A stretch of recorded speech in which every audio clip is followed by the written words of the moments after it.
Tonight, Jamaica recorded 61 positive COVID-19 cases and 5 deaths yesterday, taking the total of cases to 49,564 and deaths from the virus now to 1,028. Prime Minister Andrew Holness says support from the Jamaican diaspora has been a critical lifeline for the country during the coronavirus COVID-19 pandemic. There could be no clearer testimony of the depth of the support of the diaspora for their families in Jamaica, even during the most challenging times of the pandemic. Still tonight, the alleged owner of 2 dogs that attacked and left a 61-year-old woman severely injured has become the first person to be charged under the Dogs Liability for Attacks Act 2020. And students at the Ferris Primary School in Westmoreland were yesterday recipients of tablets in the effort to enable all students to have access to online classes amidst the COVID-19 pandemic. As a government, we recognize that education must go on, pandemic or no pandemic.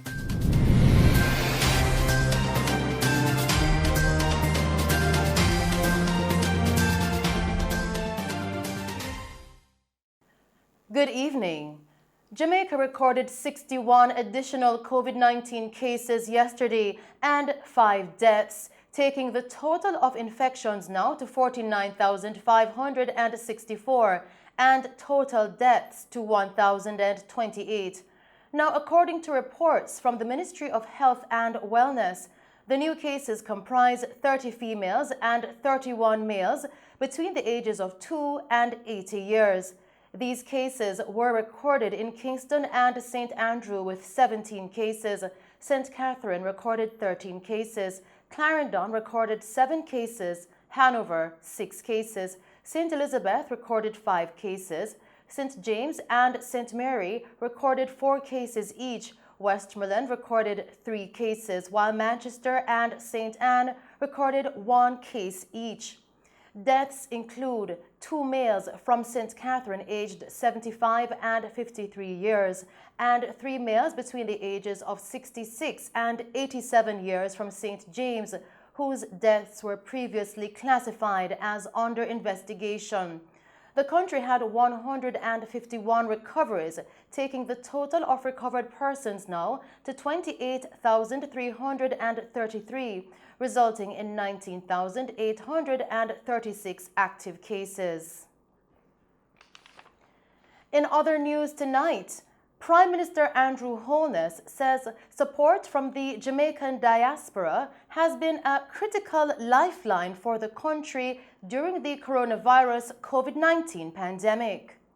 Indeed, support from our diaspora has been a critical lifeline for our country during the pandemic. According to the most recent Bank of Jamaica remittance bulletin for March 2021, net remittance inflows increased by 70% in March 2021 relative to March 2020, and by 36% for the 2021 fiscal year relative to 2020. With our foreign exchange inflows from tourism being decimated, remittances from our diaspora have been invaluable in maintaining our balance of payments as well as our net international reserves, which remain buoyant at over $3 billion.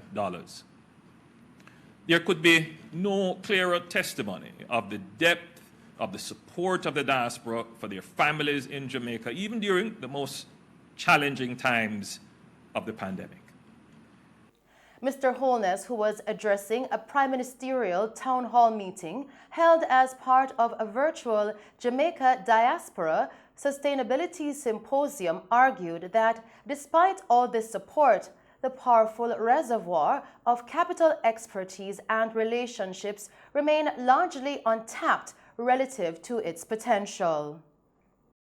Beyond sending remittances, the diaspora continues to promote trade and foreign direct investment, spur entrepreneurship, create new businesses, and transfer knowledge and skills.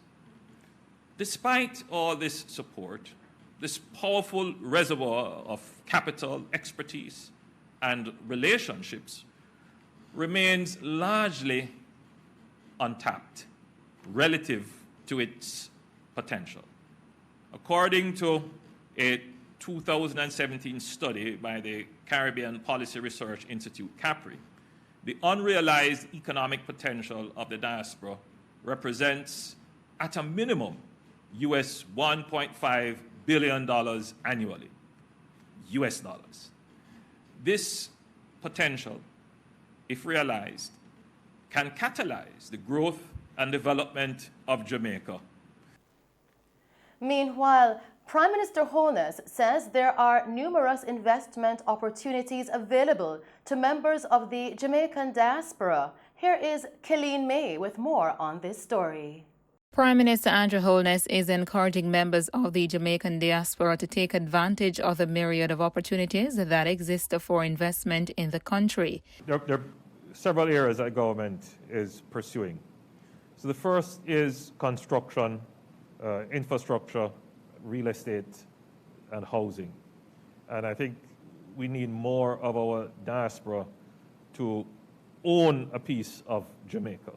And many members of the diaspora are purchasing homes in Jamaica. That's one way to make an investment in Jamaica. And that has helped the growth of the construction sector, which, by the way, has been the most resilient sector of the economy during the pandemic. And we want to keep the construction sector going. So we encourage members of the diaspora to keep on investing in real estate and housing developments in Jamaica. In terms of infrastructure, the government has focused on the development of our civil infrastructure, our roads, sewage, water, and telecommunications.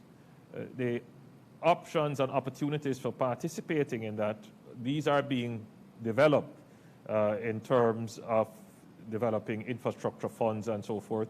And so members of the diaspora would want to look out for these kinds of infrastructure fund investment opportunities. The Prime Minister further noted that the business process outsourcing BPO sector, which is another very strong and resilient sector that has done very well during the pandemic, and the Jamaica Public Service JPS are two other investment opportunities. We will next go to market with the JPS. Government owns 18% of that energy company, and we should be going to market very soon. I encourage members of the diaspora, again, who want to invest and participate, to look out for that option for investment. The business process outsourcing sector is another very strong and resilient sector that has done very well during the pandemic because of our nearshore advantage, but more so because of the policies of the government to support the development of that industry. That is an area in which, if members of the diaspora want to invest, they should take a very close look at that. There's so many areas in which we would welcome the investment of the diaspora. So it's not just about sending your remittances.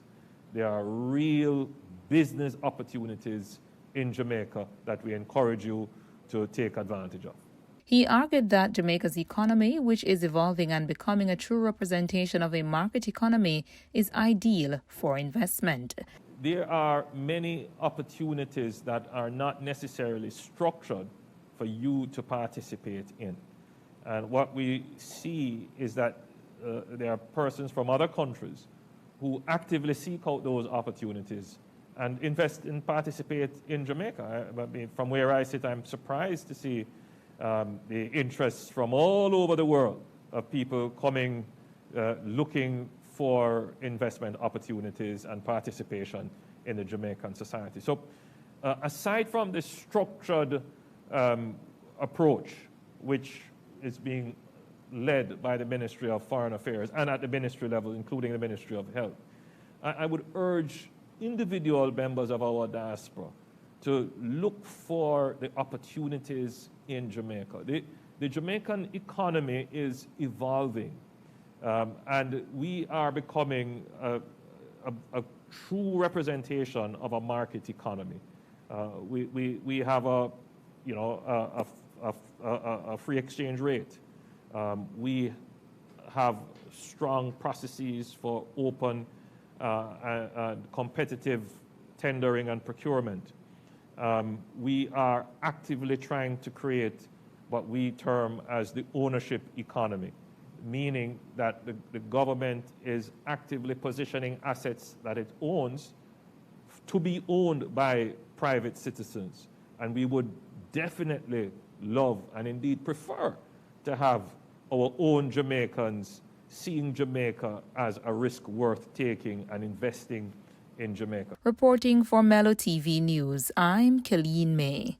Still making the news tonight, Director General of the Planning Institute of Jamaica, PIOJ, Dr. Wayne Henry, has called on more persons in the diaspora to unite with Jamaica in rebuilding sectors affected by the pandemic.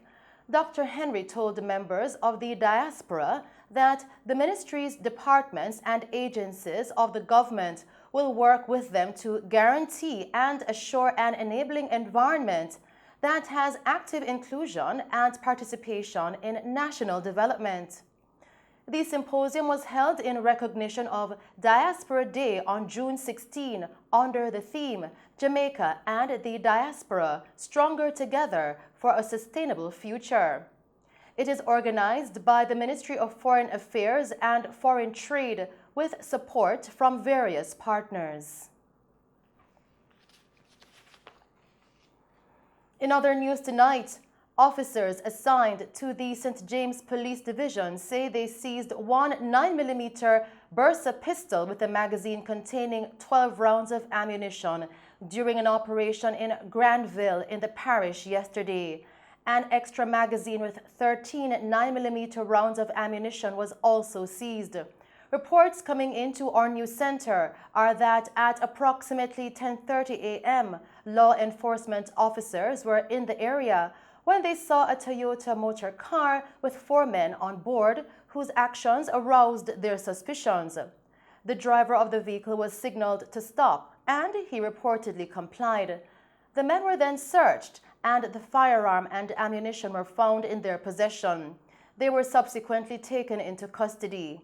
Their identities are being withheld pending further investigations. Still tonight, the Kingston East Criminal Investigations Branch, CIB, is seeking the public's assistance to locate a witness who is vital to a case currently before the court. He is James Clark of Wild Street, Kingston 16. Clark is scheduled to appear before the Supreme Court on Wednesday, June 30. James Clark, or anyone knowing his whereabouts, is being asked to contact the Elliston Road Police at 876-928-1261, Police Emergency 119, or the nearest police station. As we continue with the news tonight, 4 persons of interest are now in custody after being held by the St. Thomas Police following an operation conducted in the parish on Wednesday. The men were arrested on reasonable suspicion of wounding with intent. 3 of the men are reportedly farmers from Belcastle in Portland. The men are 30-year-old David Ramsey, otherwise called Todd, 21-year-old Akeem Woodcock, also called Gry Gry, and 29-year-old Alden Richards, also known as Junior. A farmer of Lower York in St. Thomas was also arrested on reasonable suspicion of wounding with intent and murder. He is 45-year-old Milton Bent, otherwise called Solji. According to reports, the men who were traveling in 2 motor cars, one of which was seen without registration plates, were signaled to stop. A search was conducted, and further investigations reportedly revealed that the 4 men were suspected to be wanted by the Seaforth Police in connection with a case of wounding with intent committed in Seaforth, and that one among them was also wanted for the offense of murder. The men were arrested and taken into custody. Still tonight, the alleged owner of 2 dogs that attacked and left a 61-year-old woman severely injured has become the first person to be charged under the Dogs Liability for Attacks Act 2020. Carlington Reed of Eltham District has been charged with criminal negligence and will appear in the St. Anne's Bay Parish Court on July 6. Bavette Watson Balfour, also from Eltham in Ocherius, was reportedly attacked on the morning of June 12 as she walked along the roadway en route to work. 2 dogs described as pit bulls attacked her legs and she fell on the roadway, left slippery from overnight rainfall. The dogs then began biting her all over her body. Co-workers heard her cries from her workplace nearby and rushed to the scene. They found her struggling with both dogs. The animals were eventually restrained and Watson Balfour taken to receive medical attention.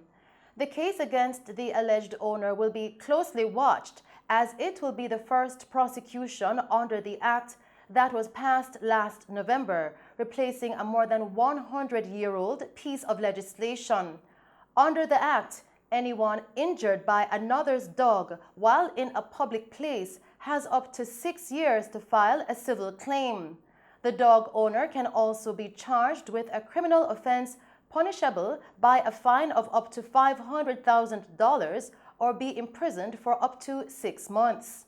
Those penalties may be doubled if the owner was previously warned. If someone dies or is incapacitated as a result of a dog attack, the owner can face a minimum of 5 years in jail, but this can go up to 15 years if the owner did nothing to restrain the dog or help during the attack. The dogs that attacked Watson Balfour have since been impounded by the Jamaica Society for the Prevention of Cruelty to Animals.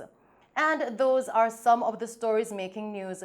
We will return with other stories as students at the Ferris Primary School in Westmoreland were yesterday recipients of tablets in the efforts to enable all students to have access to online classes amidst the COVID-19 pandemic. But first, we'll now go to a break and then join Christopher Scott with the very latest in sports.